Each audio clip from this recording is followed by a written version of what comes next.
We preach the gospel and we use words when necessary. The name of the Father, Son, the Holy Spirit. Amen. Mayong hapon mga igsoon. Karon atong isgutan is ug unsaon nato paghimaya ang atong Dios makagagahom atong langit ug amahan. How do we glorify God? Unsaon na nato paghimaya pagpasidungog ang atong langit ug amahan?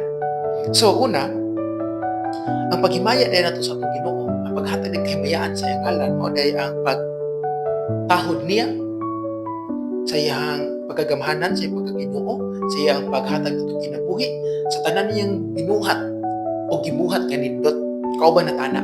It is not about word nga pulong lang, kundi kinahanglan mabuhat, makita sa atong binuhatan. Kita nga mga tao nagsunod niya ba? Kay the Lord created the world by His word. But He created man and woman, of course, by taking action. Gihugaw-hugawan sa Ginoo iyang kaugalingon, giumol niya ang lapok, iyang gibuhat kita sa iyang kaugalingong hulagway, ug iyang gihuypan sa iyang kaugalingong gininhawa, umawang balaang espiritu. Ako ha?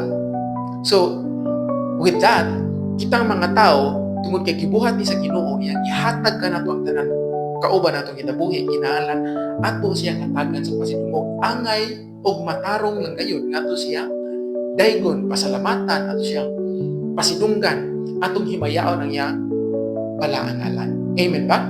So, glorifying God through worship. Usaon din natong paghimaya ang Ginoo pinaagi sa atong pagsimba. So, ang pagsimba mga igsoon, dili na siya pag-adto sa atong simbahan katong mga structure.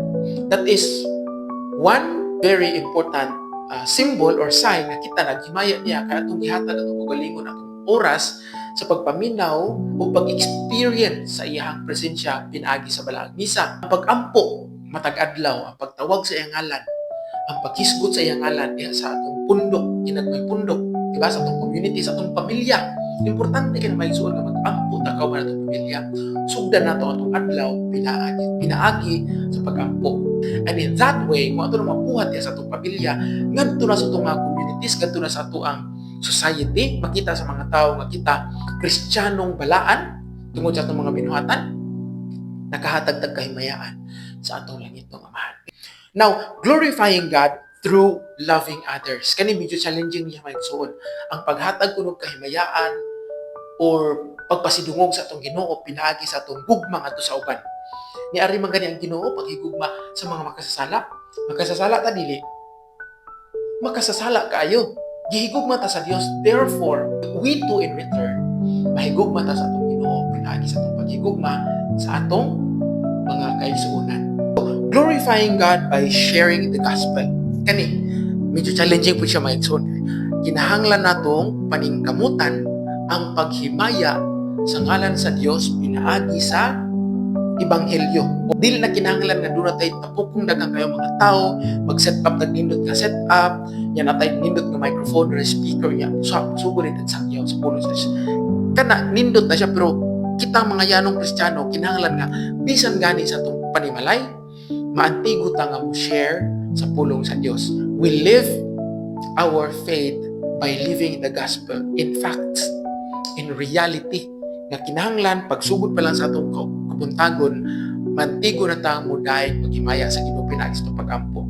Kamao na ta nga mo sangpit sa Ginoo, kamao na ta nga mo share sa iyang ngalan, kamao na ta nga mo hisgot sa ngalan sa Dios diha sa atong pagpangaon, kauban ang pamilya, and we share that by our action.